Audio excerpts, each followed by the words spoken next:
जय हिंद साथियों, स्वागत है आप सबका साहित्य सीकर क्लासेस के यूट्यूब चैनल पर। कैसे हैं आप सभी और कैसे चल रही है आप सबकी तैयारी। हमारी जो सीरीज चल रही है आचार्य रामचंद्र शुक्ल जी की, और इसमें हम पढ़ रहे हैं प्रमुख आचार्य रामचंद्र शुक्ल जी के। अब तक हम देख चुके हैं कृष्ण भक्ति शाखा में सूरदास जी के बारे में पढ़ रहे हैं ना। और हम कहाँ तक पहुँच चुके हैं? वात्सल्य के समान है श्रृंगार के संयोग और वियोग पक्षों का इतना प्रचुर विस्तार और किसी कवि में नहीं। यहाँ तक हम देख चुके हैं। आज यहाँ से जो आगे कथन के बारे में बात करने वाले हैं, तो हमारी चल रही है प्रकरण 5 कृष्ण भक्ति शाखा। प्रकरण 5 कृष्ण भक्ति शाखा। ठीक है,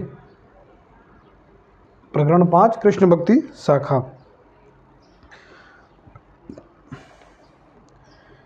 तो पिछला जो कथन था वो था कि वात्सल्य के समान है श्रृंगार के संयोग और वियोग पक्षों का इतना प्रचुर विस्तार और किसी कवि में नहीं। किसके बारे में बात चल रही थी? ये सूरदास जी के बारे में। आगे का महत्वपूर्ण कथन है कि सूर की सबसे बड़ी भारी विशेषता यह है नवीन प्रसंगों की उद्भावना, और प्रसंग उद्भावना करने वाली ऐसी प्रतिभा हम तुलसी में भी नहीं पाते हैं। ये कथन जो है बहुत ही इंपॉर्टेंट है, इसे वेरी वेरी इंपॉर्टेंट करके लगा लेना। ये कई बार पूछा गया है, पूछा भी जाता है। तो सूर की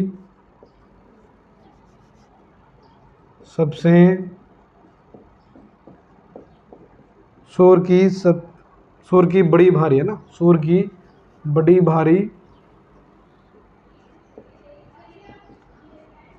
भारी विशेषता,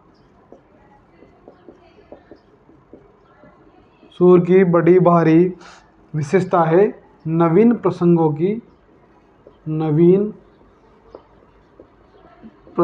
की उद्भावना।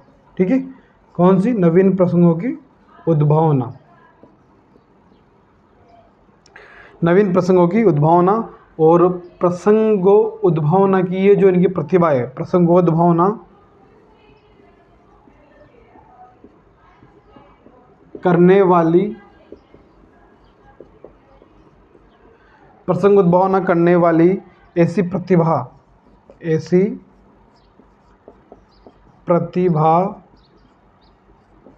हम तुलसी में भी नहीं पाते। ठीक है, तो सूर की बड़ी भारी विशेषता है नवीन प्रसंगों की उद्भावना, और प्रसंग उद्भावना की करने वाली ऐसी प्रतिभा जो है हम तुलसी में भी नहीं पाते हैं। ये पहला बहुत ही और इम्पोर्टेंट कथन है आज की क्लास का, तो इसे नोट कर लेंगे और वेरी वेरी इंपॉर्टेंट लगा लेंगे।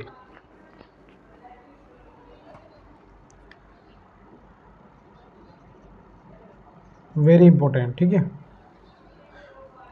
अगला कथन है कि सूर सागर का जो सबसे मर्मस्पर्शी और वाग वेदज्ञपूर्ण जो कोई अंश है तो वह है भ्रमर गीत, जिसमें गोपियों की वचन वक्रता अत्यंत मनोहारणीय है। ऐसा सुंदर उपालंब काव्य और कहीं नहीं मिलता है। ठीक है, भ्रमर काव्य के बारे में तो आप सभी जानते हैं। ठीक है, अगला कथन है कि सूर सागर का सबसे मर्मस्पर्शी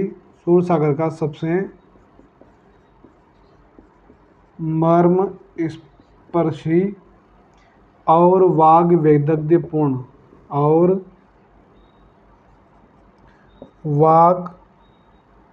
वेदज्ञपूर्ण अंश कौन सा है? भ्रमर गीत है। ठीक है, भ्रमर गीत है। भ्रमर गीत है जिसमें गोपियों की वचन वक्रता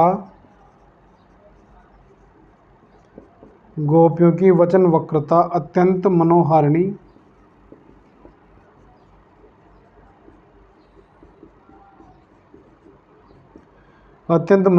है।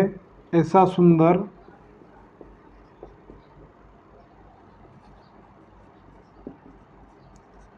उपालंब काव्य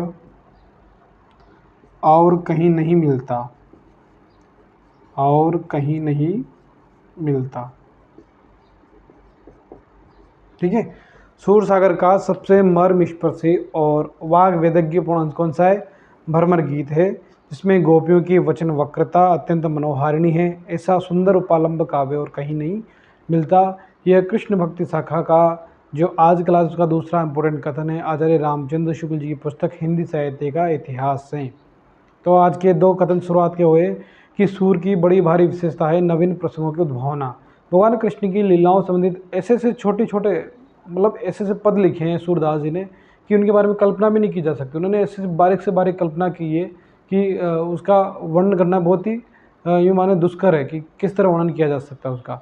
तो प्रसंग उद्भावना करने वाली जैसी प्रतिभा हम तुलसी में भी नहीं पाते, क्योंकि उन्होंने तो एक वर्णन किया है कि जन्म, फिर उसके बाद राजा बने, फिर वनवास हो गया, लेकिन उसमें कुछ इस तरह कुछ अलग दिखाई देता नहीं है। लेकिन कृष्ण को लेके, भगवान कृष्ण को लेके ऐसे ऐसी पद लिखे हैं सूरदास जी ने, नवीन प्रसंगों की उद्भावना की है। सूरसागर का सबसे मर्मस्पर्शी और वाद वेदज्ञ पुरांश कौन सा है? भ्रमर गीत है, जिसमें गोपियाँ वचन वक्रता है ना अत्यंत मनोहारिणी है। ऐसा सुंदर पलम काव्य और कहीं नहीं मिलता है। ठीक है, चलें आगे। और अब लास्ट कथन है, उसके बाद सूरदास जी का जो है सूरदास जी संबंधी जो महत्वपूर्ण कथन है उनकी समाप्त हो जाएगी कि भक्त शिरोमणि शूर ने इसमें सगुण उपासना का निरूपण बड़े ही मार्मिक ढंग से हृदय की अनुभूति के आधार पर तर्क पद्धति पर नहीं किया है। ठीक है, सगुण निर्गुण का यह प्रसंग सूर अपनी ओर से लाए, जिसमें संवाद से बहुत रोचकता आ गई है। किसमें? भ्रमर गीत उद्धव प्रसंग में। ठीक है, मिटा दो इसे। तो सूर की बड़ी भारी विशेषता है नवीन प्रसंगों की उद्भावना। प्रसंग उद्भावना करने वाली इस प्रतिभा को हम तुलसी में भी नहीं पाते हैं। और सूर सागर का सबसे मर्मस्पर्शी और वावेदज्ञपूर्ण अंश भ्रमर गीत है। इसमें गोपियों की वचन वक्रता अत्यंत मनोहारिणी है। ऐसा सुंदर पलंब काव्य और कहीं नहीं मिलता है। अगला है कि भक्त शिरोमणि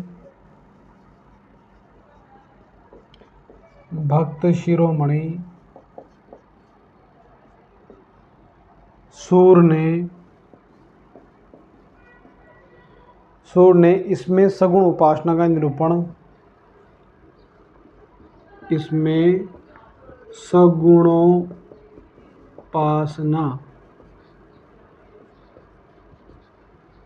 उपासना का निरूपण बड़े ही मार्मिक ढंग से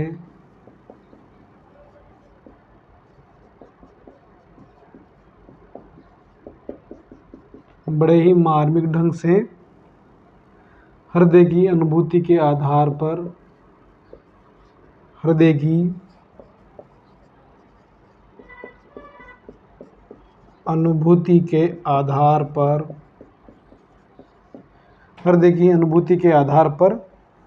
ठीक है ना, हृदय की अनुभूति के आधार पर क्या है? तर्क पद्धति के आधार पर नहीं, तर्क पद्धति के आधार पर, तर्क पद्धति के आधार पर नहीं किया है। सगुण निर्गुण का यह प्रसंग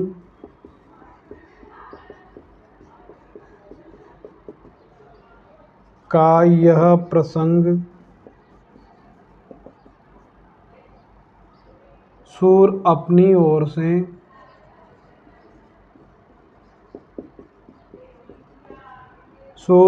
ओर से लाए हैं। ठीक है ना, भ्रमर गीत में, जिसमें संवाद में बहुत रोचकता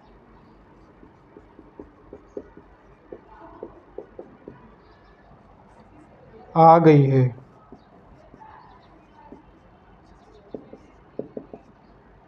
ठीक है, तो भक्त शिरोमणि सूर ने इसमें सगुण उपासना का निरूपण बड़े ही मार्मिक ढंग से हृदय की अनुभूति के आधार पर, न कि तर्क पद्धति के आधार पर नहीं किया है। और सगुण निर्गुण का यह प्रसंग सूर अपनी ओर से लाए हैं, जिसमें संवाद में बहुत रोचकता आ गई है। ठीक है, इस कथन को लिख लेंगे, फिर चलते हैं आगे।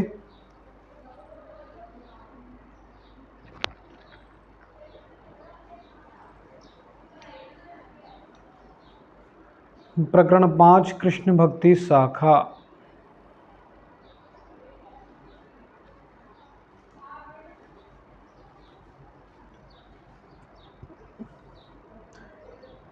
अब बात करेंगे नंददास जी के बारे में, 2-3 कथन नंददास जी के बारे में, उसके बारे में बात करेंगे। ठीक है, लिख लिया होगा यहाँ तक तो। भक्त शिरोमणि सूर ने इसमें सगुण उपासना का निरूपण बड़े ही मार्मिक ढंग से हृदय की अनुभूति के आधार पर, तर्क पद्धति के आधार पर नहीं किया है। सगुण निर्गुण का यह प्रसंग सूर अपनी ओर से लाए हैं, जिसमें समाज में बहुत रोचकता आ गई है। ये हो गया हमारा सूरदास जी कंप्लीट। अब देखते हैं नंददास जी से संबंधित प्रमुख कथन। नंददास जी को लेके शुक्ल जी क्या कहते हैं।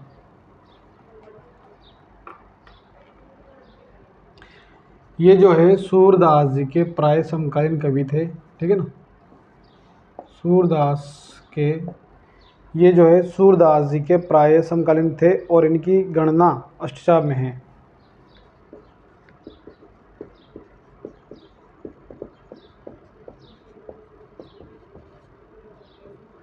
समकालीन थे और इनकी गणना अष्टचाप में होती है।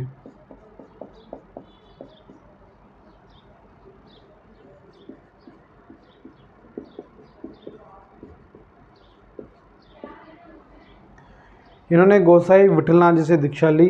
ध्रुवदास जी ने भी अपनी भक्त नामावली में इनकी भक्ति की प्रशंसा के अतिरिक्त और कुछ भी नहीं लिखा है। ठीक है, इन्होंने, नंददास जी ने ना, इन्होंने गोसाई विठलनाथ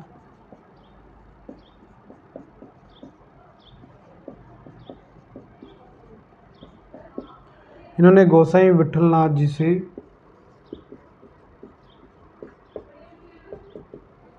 दीक्षा ली। ध्रुवदास जी की रचना है भक्त नामावली। ध्रुवदास जी ने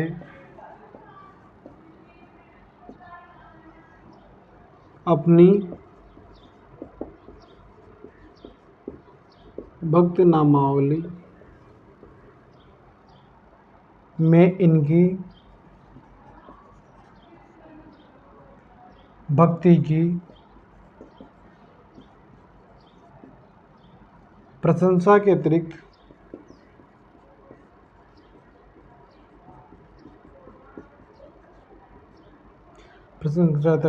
और कुछ नहीं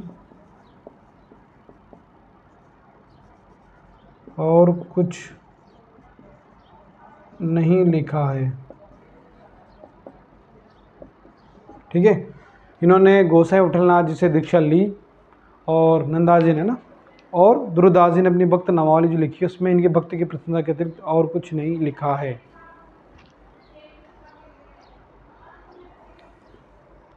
अब देखो, अगर अष्टछाप में फर्स्ट रैंक के बाद अगर सेकंड रैंक किसी की थी तो नंददास जी की थी। फर्स्ट रैंक सूरदास जी की, सेकंड रैंक आती थी नंददास जी की। इनकी रचना बड़ी सरस और मधुर होती थी। ठीक है, और सुर में तो क्या हुआ कि स्वाभाविक जो चलती हुई भाषा थी उसने आश्रय लिया अनुप्रास चुने हुए संस्कृत पद विन्यास आदि का, और उनकी प्रवृत्ति नहीं थी। लेकिन नंददास जी की बातें पूर्ण रूप में पाई जाती है, मतलब उन्होंने पद विन्यास संस्कृत भाषा का भी प्रयोग किया है संस्कृत निष्ठ शब्दों के हिसाब से। तो नंददास जी ये सूरदास जी के प्राय समकालीन थे और इनकी गणना अष्टछाप में है, और इन्होंने गोसाई विठलनाथ जी से दीक्षा ली। ध्रुवदास जी ने अपनी भक्त नामावली में इनकी भक्ति की प्रशंसा के अतिरिक्त और कुछ नहीं लिखा है। यहाँ तक लिख लेंगे, फिर चलते हैं आगे।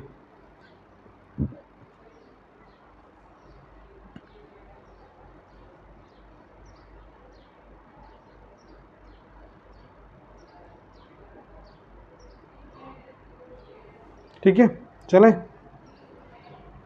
लिख लिया होगा। ये सूरदास जी के प्राय समकालीन थे और इनकी रचना गणना अष्टछाप में होती है। इन्होंने अपनी गोसाई विठलनाथ जी से दीक्षा ली। ध्रुवदास जी ने अपना भक्त नामावली में इनकी भक्ति के अतिरिक्त कुछ नहीं लिखा है। ठीक है, अष्टछाप में अगला इंपॉर्टेंट कथन है, अष्टछाप में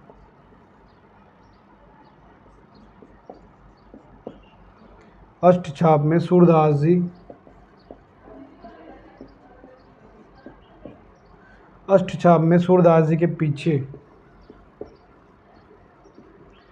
अष्टछाप में सूरदास जी के पीछे इन्हीं का नाम लेना पड़ता है। इन्हीं का नाम लेना पड़ता है।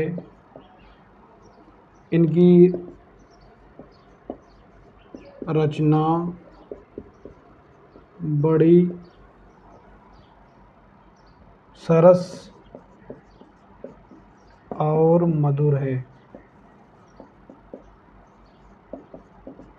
ठीक है, अष्टछाप में सूरदास जी के पीछे इन्हीं का नाम लेना पड़ता है। इनकी रचना बड़ी सरस और मधुर है।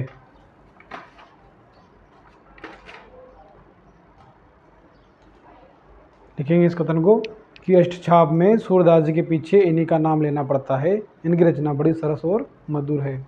अगले कथन की बात करें, उसमें हमारे नंददास से संबंधित जो 2-3 कथन है वो कंप्लीट हो जाएंगे। ये इंपॉर्टेंट कथन है। सूर ने स्वाभाविक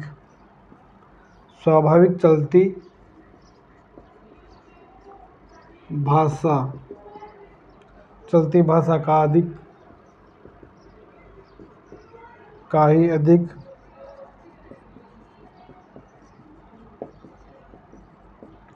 आश्रय लिया है।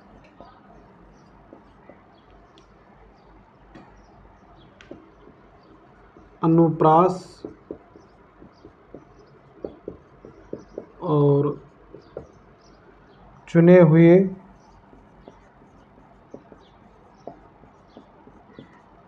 संस्कृत पद विन्यास आदि की ओर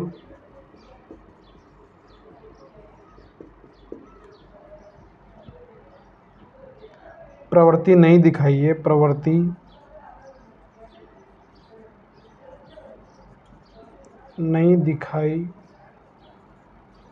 है, पर नंददास जी में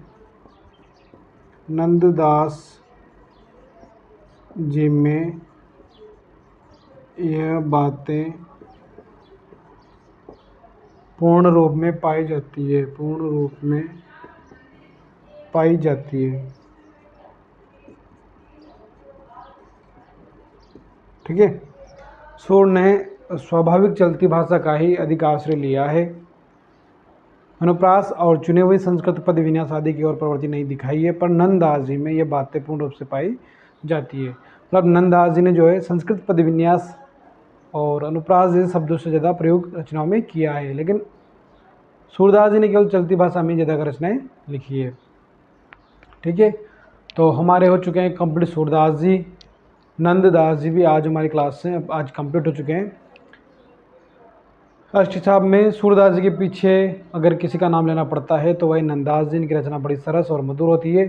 सूर ने जो है स्वाभाविक चलती भाषा का ही अधिक आश्रय लिया है। अनुप्रास और चुने हुए संस्कृत पद विन्यास आदि की ओर प्रवृत्ति नहीं दिखाई है, पर नंददास जी में बातें पूर्ण रूप से पाई जाती है। ठीक है, आचार्य शुक्ल की जो सीरीज चल रही है उसकी क्लास में आज में इतना ही। अगली क्लास में बात करेंगे कृष्णदास, परमानंद दास, कुम्मन दास और चतुर्भुज दास, मर्यादा दास, चतुर्भुज दास, चित्त स्वामी आदि के बारे में, और इनसे संबंधित जो भी महत्वपूर्ण कथनों के बारे में बात करेंगे। आज की क्लास कैसी लगी आपको? लाइक, कमेंट, शेयर जरूर करें और चैनल को सब्सक्राइब कर लें। और किस टॉपिक पे बात हो, कोई आपका कोई विषय हो कि सर इस टॉपिक पे बात करो, तो वो वीडियो बनाएं, मतलब आप कमेंट कर सकते हो, उस पर वीडियो के माध्यम से बात कर लेंगे। ठीक है, तो मिलते हैं नेक्स्ट क्लास में। तब तक के लिए जय हिंद, जय भारत। अच्छे से तैयारी करें, स्वस्थ रहें, निरोगी रहें। ठीक है, कल आपकी जो क्लास होगी वो होगी अपने हिंदी साहित्य के इतिहास को लेकर जो क्लास चल रही है वो थ्योरी वाली। ठीक है, मिलते हैं नेक्स्ट क्लास में। जय हिंद, जय भारत।